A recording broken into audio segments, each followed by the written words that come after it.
Hello everyone. ഇന്ന് ഞാൻ വന്നിട്ടുള്ളത് നമ്മളുടെ 9ാം ക്ലാസ്സിൻ്റെ ഫിസിക്സിൻ്റെ രണ്ടാമത്തെ ചാപ്റ്റർ ആയിട്ടുള്ള ചലന സമവാക്യങ്ങളുടെ 7ാമത്തെ ഭാഗമായിട്ടാണ്. അപ്പോൾ ഇതുവരെയുള്ള ഭാഗങ്ങൾ കാണാത്തതായിട്ട് ആരെങ്കിലും ഉണ്ടെങ്കിൽ ആ വീഡിയോസ് ഒന്ന് കണ്ടതിന് ശേഷം ഈ വീഡിയോ കാണാനായിട്ട് ശ്രമിക്കാം. അപ്പോൾ ഇന്ന് നമ്മൾ നോക്കാനായിട്ട് പോകുന്നത് സമത്വരണം അസമത്വരണം. അപ്പോൾ കഴിഞ്ഞ ക്ലാസ്സിൽ നമ്മൾ ത്വരണം എന്താണ് എന്ന് പഠിച്ചിട്ടുണ്ടായിരുന്നു അല്ലേ? എന്താണ് ത്വരണം എന്തായിരുന്നു എന്ന് നമ്മൾ പഠിച്ചിട്ടുണ്ടായിരുന്നു. ത്വരണത്തിന് സൂചിപ്പിക്കുന്ന ലെറ്റർ എ ആണ് അല്ലെ. A is equal to V minus U by T അല്ലെ.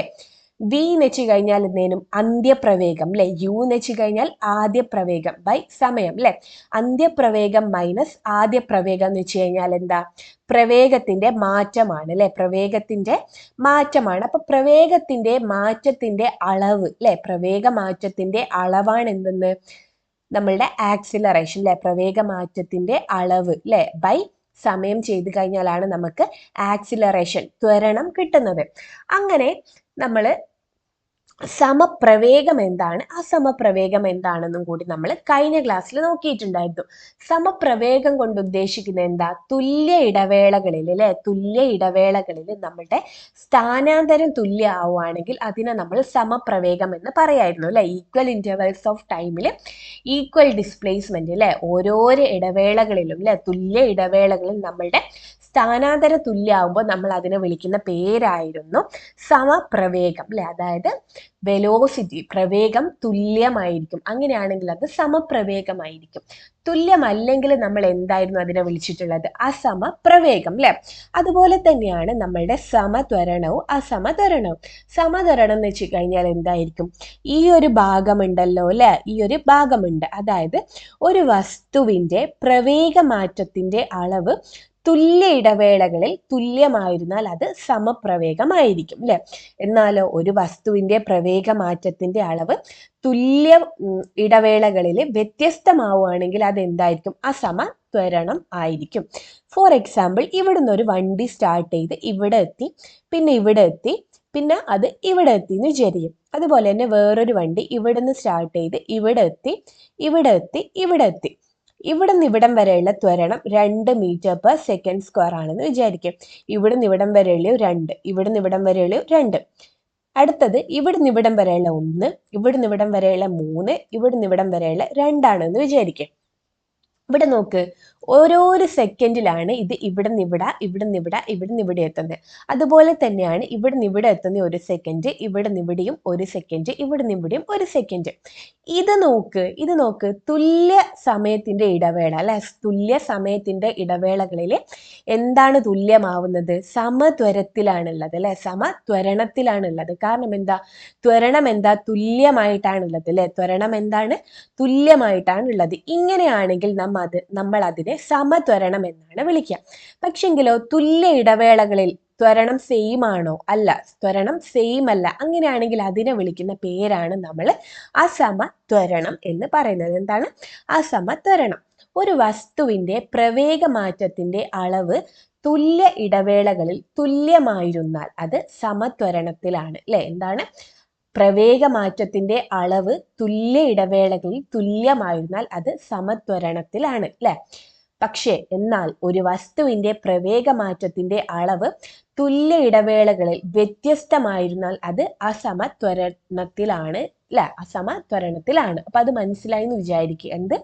V minus U by T അല്ലെ. ഇത് എപ്പോഴും ഒരേതാ കിട്ടുന്നതെങ്കിൽ അല്ലെ, V minus U by T എല്ലെപ്പോഴും ഒരേതുപോലെയാ കിട്ടുന്നതെങ്കിൽ അത് സമത്വരണമാണ്.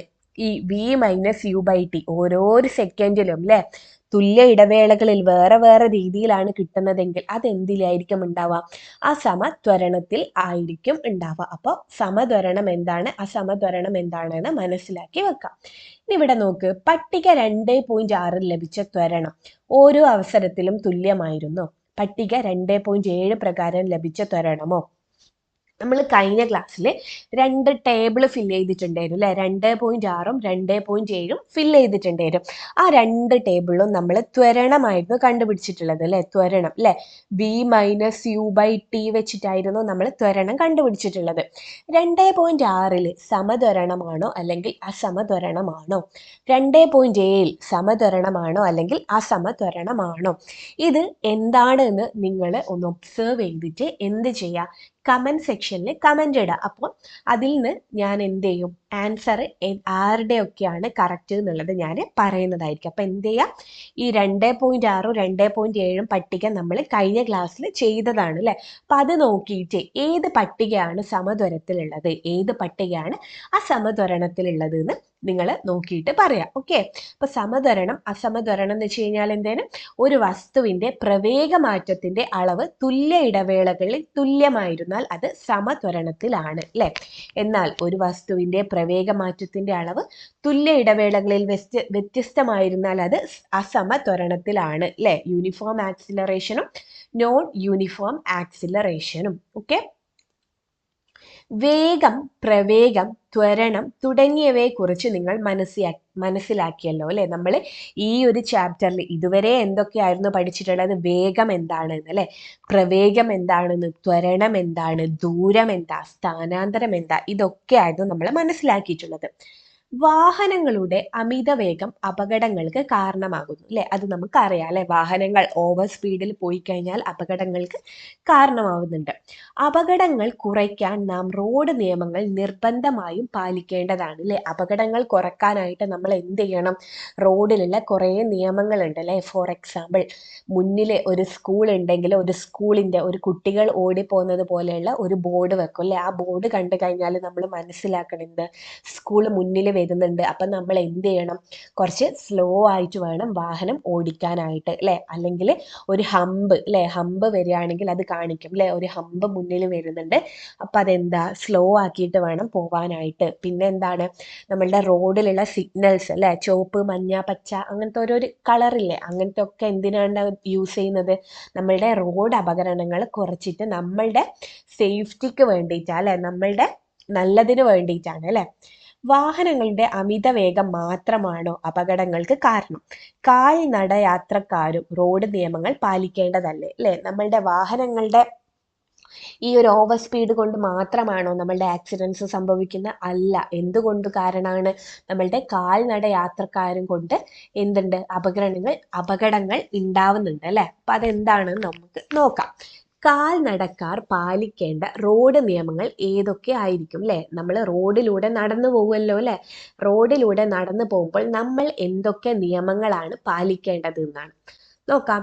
കാൽനട യാത്രക്കാർ റോഡിന്റെ വലതുവശം ചേർന്ന് നടക്കുക അല്ലേ? റോഡിന്റെ ഏത് വശം ചേർന്ന് നടക്കണം? എപ്പോഴും അല്ലേ? നമ്മൾ നടന്നു പോവുകയാണെങ്കിൽ റോഡിന്റെ വലതുവശം ചേർന്നിട്ട് വേണം നമ്മൾ നടക്കാനായിട്ട് കേട്ടോ. എന്താണ്? നമ്മൾ കാൽനട യാത്രക്കാർ അല്ലേ? കാൽനട യാത്രക്കാർ റോഡിലൂടെ നടന്നു പോവുകയാണെങ്കിൽ റോഡിന്റെ വലതുവശം ചേർന്ന് വേണം നടക്കാനായിട്ട്. അടുത്തത്, സീബ്ര ക്രോസിങ്ങിലൂടെ സിഗ്നൽ അനുസരിച്ച് മാത്രം റോഡ് ക്രോസ് ചെയ്യുക അല്ലേ? നമ്മളിപ്പോൾ തോന്നിയ സ്ഥലത്ത് നിന്നൊക്കെ ഇപ്പുറത്തുനിന്ന് അപ്പുറത്തേക്ക് കടക്കുന്നുണ്ട് അല്ലേ? പക്ഷെ ശരിക്കും എന്താ? നമ്മൾ അങ്ങനെ കടക്കാനായിട്ട് പാടില്ല. സീബ്ര ക്രോസിങ്ങിലൂടെ മാത്രമാണ് നമ്മൾ എന്ത് ചെയ്യേണ്ടത്? റോഡ് മുറിച്ച് കടക്കേണ്ടത് അല്ലേ? സീബ്ര ക്രോസിങ് അറിയായിരിക്കുമല്ലോ അല്ലേ?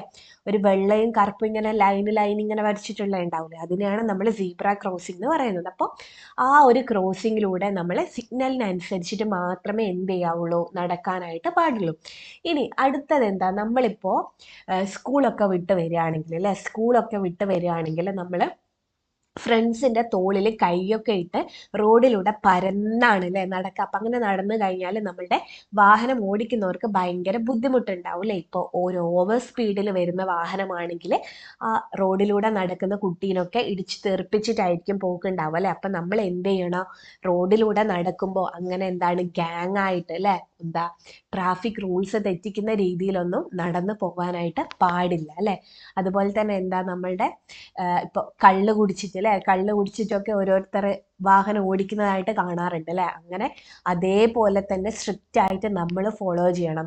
കാൽനട യാത്രക്കാർ പോലും എന്ത് ചെയ്യാൻ പാടില്ല? കള്ളും കുടിച്ച് റോഡിലൂടെ ഒന്ന് ഇറങ്ങി നടക്കാനായിട്ട് പാടില്ല. കാരണം കള്ള് കുടിച്ചു കഴിഞ്ഞാൽ നമുക്കറിയാലോ, കാലൊക്കെ ഇങ്ങനെ ഉറക്കാത്തതുപോലെ ഇങ്ങനെ ആടി ആടി പോകുന്നതായിട്ട് നമുക്ക് കാണാൻ പറ്റാറുണ്ടല്ലോ അല്ലെ. അപ്പൊ അങ്ങനെ പോകുമ്പോ എന്താ, ഓർക്ക് തന്നെ ഒരു ബാലൻസ് കിട്ടൂല അല്ലെ. അപ്പോൾ അത് മറ്റു വാഹനങ്ങൾ വന്ന് ഇടിക്കാനായിട്ടുള്ള ചാൻസ് കൂട്ടുകയാണ് അല്ലെ ചെയ്യുന്നത്. അപ്പൊ പിന്നെന്താ, ഇങ്ങനത്തെ കുറച്ച് റൂൾസ് ഒക്കെ നമ്മൾ എന്ത് ചെയ്യണം, കാൽനട യാത്രക്കാർ പാലിക്കേണ്ടതായിട്ടുണ്ട്. ഇതിലും കൂടുതൽ പോയിന്റ്സ് ഒക്കെ നിങ്ങൾക്ക് കിട്ടും. അത് ഏതൊക്കെയാണെന്നൊക്കെ നോട്ട് ചെയ്ത് വെക്കുക കേട്ടോ. റോഡ് അപകടങ്ങൾ കുറയ്ക്കുകയും സുരക്ഷിത യാത്ര ഉറപ്പുവരുത്തുകയും ചെയ്യുന്നതിന് റോഡ് സൈനുകൾ, റോഡ് മാർക്കിങ്ങുകളും നടപ്പിലാക്കിയിട്ടുണ്ട് അല്ലെ. നമ്മളുടെ സുരക്ഷ ഉറപ്പാക്കാനും പിന്നെ റോഡിൽ നടക്കുന്ന ആക്സിഡൻസ് ഒക്കെ കുറക്കാൻ വേണ്ടിയിട്ടും നടപ്പിലാക്കിയിട്ടുണ്ട്, റോഡിൽ ഓരോ മാർക്കിങ്ങുകൾ അല്ലെ. നമ്മൾ കാണാറുണ്ട് റോഡിൽ നടുവിൽ ചിലപ്പോൾ വെള്ള വരയായിരിക്കും അല്ലെ. വെള്ള വര ഗ്യാപ്പ് ഇടാണ്ട് ഒരൊറ്റ വര പോലെ വരഞ്ഞിട്ടുണ്ടാവും. ചില സ്ഥലത്ത് ഗ്യാപ്പിട്ട് വെള്ള വര വരഞ്ഞിട്ടുണ്ടാവും. ചിലയിടത്തിൽ മഞ്ഞ വര വരഞ്ഞിട്ടുണ്ടാവും അല്ലെ. അപ്പൊ ഇതിനൊക്കെ ഓരോ കാരണങ്ങളുണ്ട് അല്ലെ. ഓവർടേക്ക് ചെയ്യാൻ പാടില്ല, ഓവർടേക്ക് ചെയ്യാനായിട്ട് പറ്റും, അങ്ങനത്തെ ഒക്കെയാണ് ഇവിടെ സൂചിപ്പിക്കുന്നത്. അതുപോലെ തന്നെ നമ്മളുടെ സിഗ്നൽസ് അല്ലെ. സിഗ്നൽ എന്ന് വെച്ച് കഴിഞ്ഞാൽ നമ്മൾ ഹൈ ട്രാഫിക് എല്ലാം വരുന്ന സ്ഥലത്താണെങ്കിൽ അപ്പുറം ഇപ്പുറം ഒക്കെ പോകണമെങ്കിൽ നമ്മൾ മഞ്ഞ, പച്ച, ചുവപ്പ് അല്ലെ, അങ്ങനത്തെ ഒക്കെ ഓറഞ്ച് അങ്ങനത്തെ ലൈറ്റുകളൊക്കെ വെക്കുന്നതായിട്ട് കാണാനായിട്ട് പറ്റില്ല. അതൊക്കെ എന്തെന്നാ, നമ്മളുടെ വാഹനങ്ങളുടെ ട്രാഫിക്കുകൾ നിയന്ത്രിക്കുകയാണ് ചെയ്യുന്നത്. പിന്നെ എന്താ, നമ്മളുടെ ഹമ്പ് ഉണ്ട്, അല്ലെങ്കിൽ സ്കൂള് മുന്നിൽ വരുന്നുണ്ട്, അല്ലെങ്കിൽ പെട്രോൾ പമ്പ് ഉണ്ട്, പോലീസ് സ്റ്റേഷൻ ഉണ്ട് അല്ലെ. അങ്ങനത്തെ ഓരോന്നൊക്കെ വാർണിംഗ് സൈൻസ് ഒക്കെ നമുക്ക് തരുന്ന എന്തിനു വേണ്ടിയിട്ടാണ്, നമ്മളുടെ റോഡ് ആക്സിഡൻസ് കുറക്കാൻ വേണ്ടിയിട്ടും പിന്നെ നമ്മളുടെ സുരക്ഷ ഉറപ്പുവരുത്താനും വേണ്ടിയിട്ട് ആണ്. റോഡ് സൈനുകളെ പ്രധാനമായും 3ആയി തരംതിരിക്കാം. നമ്മളുടെ റോഡ് സൈനിനെ എത്രമായിട്ടാണ് തരംതിരിച്ചിട്ടുള്ളത്? 3ആയിട്ടാണ് തരംതിരിച്ചിട്ടുള്ളത്. റോഡ് അരികിൽ സ്ഥാപിച്ചിട്ടുള്ള സൈൻ ബോർഡുകൾ ശ്രദ്ധിച്ചില്ലേ? അവയിൽ ചിലത് വൃത്താകൃതിയിലും ത്രികോണാകൃതിയിലും ചതുരാകൃതിയിലും കാണാം അല്ലെ. അവയ്ക്ക് ഓരോന്നിനുമുള്ള പ്രത്യേകതകൾ ശ്രദ്ധിക്കേണ്ടതാണ് അല്ലെ. നമ്മളുടെ റോഡിലുള്ള സൈനുകൾ 3 ഉള്ളത് അല്ലെ. ആദ്യത്തേതാണ് വൃത്താകൃതിയിൽ അല്ലെ. വൃത്താകൃതിയിൽ ഉണ്ടാവും, പിന്നെ എന്തിലുണ്ടാവും, ത്രികോണാകൃതിയിൽ ഉണ്ടാവും, പിന്നെ ചതുരാകൃതിയിലും ഉണ്ടാവും അല്ലെ. വൃത്താകൃതി, ത്രികോണാകൃതി ആൻഡ് ചതുരാകൃതിയിലുള്ള എന്തുണ്ടാവും, സൈനുകൾ ഉണ്ടാവും, റോഡിൽ വെച്ചിട്ടുണ്ടാവും. ഇനി നിങ്ങൾ റോഡിലൂടെ പോവുകയാണെങ്കിൽ ഈ സൈൻസ് ഒക്കെ ശ്രദ്ധിക്കണം കേട്ടോ. വൃത്തത്തിലാണോ ഉള്ളത്, ചതുരത്തിലാണോ ഉള്ളത്, അല്ലെങ്കിൽ ത്രികോണത്തിലാണോ ഉള്ളത് എന്നൊക്കെ നോക്കണം. അപ്പോൾ ഈ ഓരോന്നിനും ഓരോരു ഇതാണ്. അതായത് ഈ വൃത്താകൃതി കൊണ്ട് ഉദ്ദേശിക്കുന്നത് മാൻഡേറ്ററി സൈനുകൾ, അതായത് നിർബന്ധമായും നമ്മൾ പാലിക്കേണ്ട അല്ലെ, നമ്മൾ നിർബന്ധമായും പാലിക്കേണ്ട കുറച്ച് ചിഹ്നങ്ങളെയാണ് നമ്മൾ മാൻഡേറ്ററി സൈനുകൾ എന്ന് പറയുന്നത്. അടുത്താണ് കോഷനറി സൈനുകൾ, ജാഗ്രതാ സൂചക ചിഹ്നങ്ങൾ. ജാഗ്രതാ സൂചക ചിഹ്നങ്ങളാണ് നമ്മളുടെ ത്രികോണാകൃതിയിൽ വരുന്നത്. അടുത്തത് ചതുരാകൃതിയിൽ വരുന്നത് ഇൻഫോർമേറ്ററി സൈനുകൾ, അടിസ്ഥാന വിവര സൂചകങ്ങൾ അല്ലെ, വിവരങ്ങൾ കിട്ടാനുള്ളതാണ് ചതുരാകൃതിയിൽ വരുന്നത്. പിന്നെ ജാഗ്രതാ സൂചക ചിഹ്നങ്ങളാണ് നമ്മൾ ത്രികോണത്തിൽ വരുന്നത്. നിർബന്ധമായും പാലിക്കേണ്ട സൂചകങ്ങളാണ് നമ്മളുടെ വൃത്താകൃതിയിൽ വരുന്നത്. അപ്പൊ റോഡ് സൈനുകൾ 3 വിധത്തിലാണുള്ളത്: വൃത്താകൃതി, ത്രികോണാകൃതി ആൻഡ് ചതുരാകൃതി അല്ലെ. ചതുരാകൃതി, വൃത്താകൃതിനെ നമ്മൾ മാൻഡേറ്ററി സൈനുകൾ എന്ന് വിളിക്കും, ത്രികോണാകൃതിനെ കോഷനറി സൈനുകൾ എന്ന് വിളിക്കും, പിന്നെ ചതുരാകൃതിയെ നമ്മൾ എന്ത് പേരിൽ വിളിക്കും, ഇൻഫോർമേറ്ററി സൈനുകൾ എന്ന് വിളിക്കും. ഓക്കെ, അങ്ങനെയാണെങ്കിൽ ഈ മാൻഡേറ്ററി സൈനുകൾ അല്ലെ, മാൻഡേറ്ററി സൈനുകൾ ഒരു 3 നമുക്ക് പഠിക്കാനായിട്ടുണ്ട്. അതിലൊന്നാണ് ഇവിടെ പാർക്ക് ചെയ്യരുത് അല്ലെ, വൃത്താകൃതിയിൽ അല്ലെ. വൃത്താകൃതിയിൽ കൊടുത്തിട്ടുള്ളതാണ് എന്ത്, ഇവിടെ പാർക്ക് ചെയ്യരുത് എന്നുള്ള അല്ലെ. ഇവിടെ പാർക്ക് ചെയ്യരുത്. ഇവിടെ നോക്ക്, ഇവിടെ എന്താ തന്നിട്ടുള്ളത്, ഒരു വൃത്തത്തിൻ്റെ ഉള്ളിൽ പി നെയ്തിക്കുണ്ട് അല്ലെ. വൃത്തത്തിൻ്റെ ഉള്ളിൽ പി നെയ്തിക്കുണ്ട്. വൃത്തത്തിൻ്റെ ഉള്ളിൽ വെറുതെ പീന്ന് മാത്രം എഴുതിയിട്ടുണ്ടെങ്കിൽ നമുക്ക് പാർക്ക് ചെയ്യാം എന്നാണ് അർത്ഥം. എന്താണ്, പാർക്ക് ചെയ്യാം എന്നാണ് അർത്ഥം. പക്ഷെ ഈ പി വെട്ടിയിട്ടുണ്ടല്ലോ അല്ലെ, പി ഇങ്ങനെ ഒരു വെട്ട് കൊടുത്തിട്ടുണ്ട്. ഈ വെട്ട് കൊടുത്ത സൂചിപ്പിക്കുന്നത് ഇവിടെ പാർക്ക് ചെയ്യാൻ പാടില്ല അല്ലെ, ഇവിടെ പാർക്ക് ചെയ്യരുത്. പി എഴുതിയിട്ട് വെട്ടിയിട്ടുണ്ട്, അപ്പൊ അതെന്താണ്, ഇവിടെ പാർക്ക് ചെയ്യരുത്. അടുത്ത എന്താണ്, ഇവിടെ സൈക്കിൾ നിരോധിച്ചിരിക്കുന്നു അല്ലെ, സൈക്കിൾ ഉപയോഗിക്കരുത്. അടുത്തതോ, ഹോൺ നിരോധിച്ചിരിക്കുന്നു അല്ലെ. ചില സ്ഥലങ്ങളിൽ അല്ലെ, നമ്മളുടെ മുനിസിപ്പാലിറ്റീൻ്റെ മുന്നിലൊക്കെ എന്തുണ്ടാവും, ചിലപ്പോൾ ഈ ഒരു സൈനൊക്കെ വെച്ചത് കാണാനായിട്ട് പറ്റും. അതെന്തിനാ സൂചിപ്പിക്കുന്നത്? ഹോണ് അടിക്കാനായിട്ട് പാടില്ല അല്ലെ, ഹോണ് നിരോധിച്ചിരിക്കുന്നു, അതാണ് സൂചിപ്പിച്ചത്. അപ്പം 3 മാൻഡേറ്ററി സൈനുകൾ ഏതാണ്? ഇവിടെ പാർക്ക് ചെയ്യരുത്, സൈക്കിൾ യാത്ര നിരോധിച്ചിരിക്കുന്നു, ഹോൺ നിരോധിച്ചിരിക്കുന്നു. ഈ 3 പഠിച്ചു വെക്കണം കേട്ടോ, മാൻഡേറ്ററി സൈനുകൾ. ചിലപ്പോൾ ചോദിക്കും നമ്മളുടെ റോഡ് സൈനുകൾ എത്രയാക്കി തിരിച്ചിട്ടുണ്ട് ചോദിക്കും. എത്രയാക്കി തിരിച്ചിട്ടുണ്ട്? 3 തിരിച്ചിട്ടുണ്ട് അല്ലെ. ഏതൊക്കെയാണ്? ഇൻഫോർമേറ്ററി സൈനുകൾ, കോഷനറി സൈനുകൾ ആൻഡ് മാൻഡേറ്ററി സൈനുകൾ അല്ലെ. അങ്ങനെയാണെങ്കിൽ ഈ മാൻഡേറ്ററിയും ഇൻഫോർമേറ്ററിയും കോഷനറി സൈനുകളും എത്രയാക്കി തിരിച്ചിട്ടുണ്ട് ചോദിക്കുക. എത്രയാക്കിയിട്ടുണ്ട്? മാൻഡേറ്ററിയിൽ 3 ഉണ്ട്, കോഷനറിയിൽ 3 ഉണ്ട്, ഇൻഫോർമേറ്ററിയിലും 3 ഉണ്ട്. അപ്പൊ 3 പഠിച്ചു വെക്കുക കേട്ടോ. ചിലപ്പോൾ ഇതിൽ ഏതെങ്കിലും ഒരു ചിത്രം തന്നിട്ട് ഇതിൽ ഏതാണ് മാൻഡേറ്ററി സൈൻ, അല്ലെങ്കിൽ ഏതാണ് കോഷനറി സൈൻ, ഏതാണ് ഇൻഫോർമേറ്ററി സൈൻ എന്നൊക്കെ ചോദിക്കാനായിട്ട് ചാൻസ് ഉണ്ട്. അപ്പം ഈ 3 പാർക്കിംഗ്, സൈക്കിള്, ഹോൺ ഒക്കെ നിരോധിച്ചിന് എന്നുള്ളത് ഏതാണ്? നമ്മളുടെ മാൻഡേറ്ററി സൈൻ ആണ്. അടുത്തത് കോഷനറി സൈൻ അല്ലെ. കോഷനറി സൈൻ എന്താ?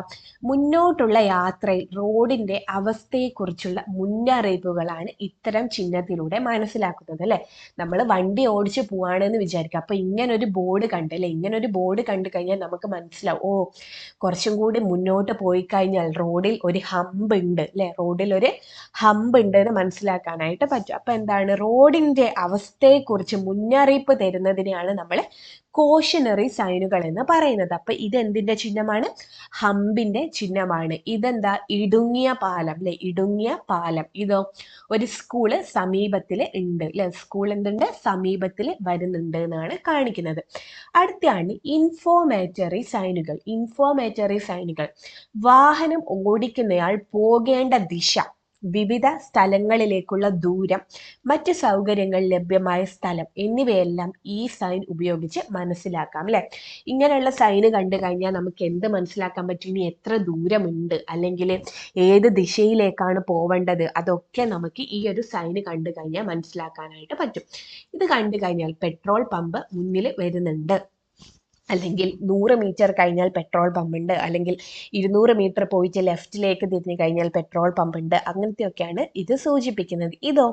പോലീസ് സ്റ്റേഷൻ അല്ലെ, ഇത് ആശുപത്രി, ആശുപത്രി, പോലീസ് സ്റ്റേഷൻ, പെട്രോൾ പമ്പ്. അപ്പൊ നമ്മൾ ഇതുവരെ 3 റോഡിലെ സൈനുകളെ കുറിച്ചാണ് പഠിച്ചിട്ടുള്ളത് അല്ലെ. റോഡിലെ 3 സൈനുകൾ വൃത്താകൃതിയിലുണ്ട്, ത്രികോണാകൃതിയിലുണ്ട്, ചതുരാകൃതിയിലുണ്ട് അല്ലെ. വൃത്താകൃതിയിലുള്ളതിനെ നമ്മൾ മാൻഡേറ്ററി സൈനുകൾ എന്ന് വിളിക്കും, ത്രികോണാകൃതിയിലുള്ളതാണെങ്കിൽ നമ്മൾ കോഷനറി സൈനുകൾ എന്ന് വിളിക്കും, പിന്നെ ചതുരാകൃതിയിലുള്ളതാണെങ്കിൽ നമ്മൾ അതിനെ ഇൻഫോർമേറ്ററി സൈനുകൾ എന്ന് വിളിക്കും. മാൻഡേറ്ററിയിൽ വരുന്നതാണ് ഇത് 3, കോഷനറിയിൽ വരുന്നതാണ് ഇത് 3, ഇൻഫോർമേറ്ററിയിൽ വരുന്നതാണ് ഇത് 3. അപ്പോൾ ഈ 3 കാര്യങ്ങൾ പഠിച്ചു വെക്കുക കേട്ടോ. ഇത്രയും കാര്യങ്ങൾ എന്ത് ചെയ്യുക? പഠിച്ചു വെക്കുക. എക്സാമിന് ക്വസ്റ്റ്യൻ പേപ്പറിൽ ഇങ്ങനത്തെ തന്നിട്ട് ഇത് ഏതിൽ പെട്ടതാണെന്നൊക്കെ ചോദിക്കും കേട്ടോ. ഓക്കെ. അതുപോലെ തന്നെ നമ്മൾ എന്തും കൂടിയാണ് നോക്കിയിട്ടുള്ളത്? സമത്വരണവും അസമത്വരണവും കൂടി നോക്കിയിട്ടുണ്ടായിരുന്നു അല്ലേ. അപ്പോൾ ഇതുവരെ എടുത്തത് എന്തെങ്കിലും ഡൗട്ട് ഉണ്ടെങ്കിൽ കമൻറ്റ് സെക്ഷനിലൂടെ അറിയിക്കുക. അതുപോലെ തന്നെ ക്ലാസ്സിനെ പറ്റിയിട്ടുള്ള നിങ്ങളുടെ അഭിപ്രായങ്ങൾ കൂടി കമൻറ്റ് സെക്ഷനിലൂടെ അറിയിക്കാം. അപ്പോൾ എല്ലാവർക്കും all the best. Thank you.